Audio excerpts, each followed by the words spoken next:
алейкум ватанони азиз ва подписчикои муҳтарами ман. Ман чиз дар ёдам қиссае ки омад. Ҳазрати Умар ибни Хаттоб. Умар ибн Хаттоб ва набираш Умар ибн Абдулазиз, набира духтариш, ҳардушун дута халифае ки одилтарин дар таърихи ислом гузаштагиянд пас аз пайғамбарон ва соҳобагон. Як бегоҳӣ, як рӯз бегоҳ ҳамхел марде ба назди Умар разиаллоҳу анҳу равона меша барои шикоят кардан ки занам бисёр гап мезанад. Баъд пишти дари ҳазрати Умар разиаллоҳу анҳу мебиёяд ки ҳамсари Умар разиаллоҳу анҳу чунон гап задааст ки гашта равона меша. Баъд ҳазрати Умар разиаллоҳу анҳу мебара мебинад ки дар тақ мекунад ки гап даса. Баъд гашта мебара мебинад ки мард рафтасе. Мард гар мега куҷо рафтаси? Мега ман ба саволам ҷавоб гирифтам. Мега чӣ хел савол? Мега ман омадам ки ба шумо шикоят кардам ки зани бисёр гап мезанад. Зани шумо бо зиёдтар гап мезаде. ҳазрати Умар разиаллоҳу анҳу ба тарафи мард медонед чӣ мегӯяд? Мегӯяд ки занҳо бисёр кор мекунанд, кори хона монда мешаванд, аммо рози дил мекунанд.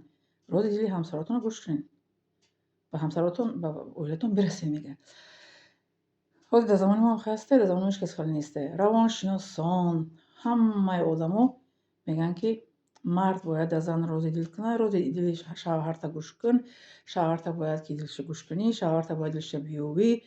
Фақат мард, зана не. Зана ҳеҷ голибан қадар равоншиносро гӯш накунад ки урусти тоҷ гош. Ягон таша мегӯяд ки дили зана биёвин ё ки зана рози дилша гӯш кунед. Дили марда мега биёвин. ҳозир замона баръакс шудагия ки ҳазрати Умар разиаллоҳу анҳу пешаш ба наздаш як марди дига омад ки занам пажмурда шуда, ман бояд зан гирам. ҳазрати Умар разиаллоҳу анҳу медонед ба тараф чӣ мегӯяд? Ҳамин ҳаққе ки ҳамсарта гирифта бидӣ пажмурда будам хеле не. Охатира ки гирифт, шаб зиндадорӣ кард, дар батнаш тифлотиро гардон, хизмати тира кард, пажмурда шуд.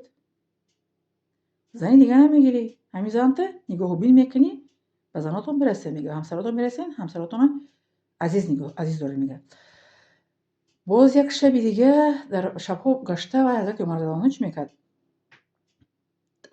Тафтиш мекард ки дар кадом хона ки гишна аст ки бехоб мекашад. Як дар пеш як хона гузаштанд ки як зан мегӯяд ки ман Умар разиаллоҳу анҳу намебахшам.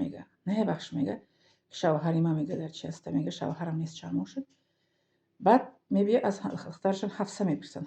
Духтарашон ҳазрати Умар разиаллоҳу мепурсанд ки зан бе мард чанд вақт метавонад истода? Баъд ададора мега 3 моҳ, 4 моҳ, 6 моҳ. Баъд 4 моҳ ишора мега ки ҳо то 4 моҳ метавонад, аз 4 моҳ зиёд истода наметавонад. зани шавҳар баъд аломат мемонад ба хона ки хона чӣ бехелай. Баъд шавҳараш чӣ буд аст? Ваени буд аст Сарҳад. Мега бари чиёра ваениёра иро иваз кунӣ, биёри ба ҷои чизаш, ба назди ҳамсараш ки бешавҳар бояд наиста. Диден чизи одила, подшоҳи одил ва чӣ буд? Чӣ мегӯянд? Давлата ҳукмронӣ мекард ҳазрати халифа Умар ибни Хаттоб.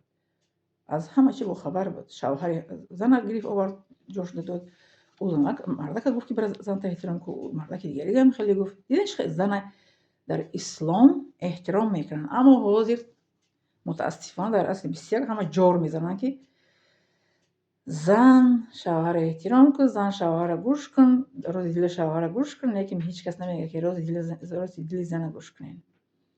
Меянд дар 30 солош қати меистанд. ҷияни мара шавҳараш омад 17 сол истод, телефон қати ҷавоби занша дод. Занша гуфт ки бара шавҳар ки ман дига қати зиндагӣ намекунам. Инами ҷанҷоли ҷияни ман айрон хастагия ки хоҳараш аз шавҳараш биромад, ҷавоб шавҳараш дод. 17 сол дар Россия зани орусӣ доштааст.